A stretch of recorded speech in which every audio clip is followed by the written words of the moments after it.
Good morning, ladies and gentlemen. Welcome to this news flash on Glimmerton.com. Lansana Kouyaté and Dr. Usman Kaba have confirmed the intention to run in the December 28 presidential election. The president of the PEDN and PADES political parties submitted the candidacy on Friday after paying the 900 million francs CFA deposit required by the General Directorate of Elections. They are the first to have officially submitted the candidacies. Dr. Fayami Limono and others are expected to follow before the close of this stage of the electoral process, scheduled for November 3rd. Although everything suggests that he will also be a candidate in this election, President Mamadi Doumbouya has yet to comment on the matter.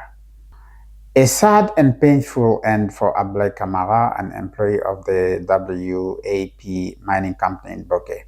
The young man died on Thursday morning after being victim of a serious accident at work at Dapilon Port.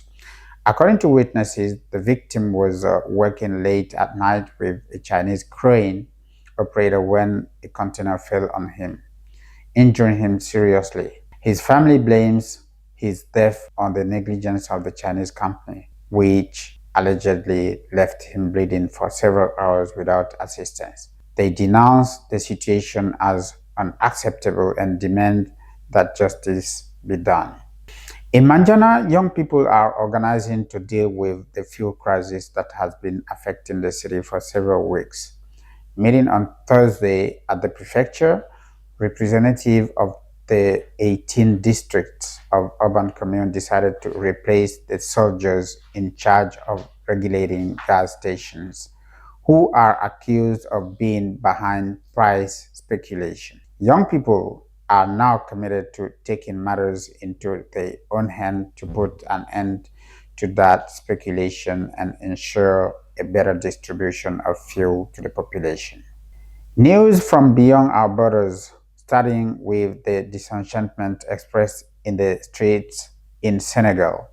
Responding to a call from part of the opposition, tens of thousands of people demonstrated in Dakar on Friday to denounce the abuses of power, accusing Prime Minister Ousmane Sonko of betraying hopes for change.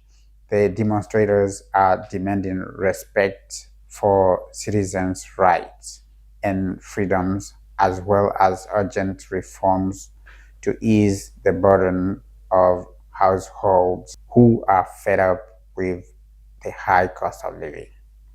In Guinea-Bissau, the campaign for the double presidential and legislative elections on November 23rd begins this Saturday in a very tense atmosphere.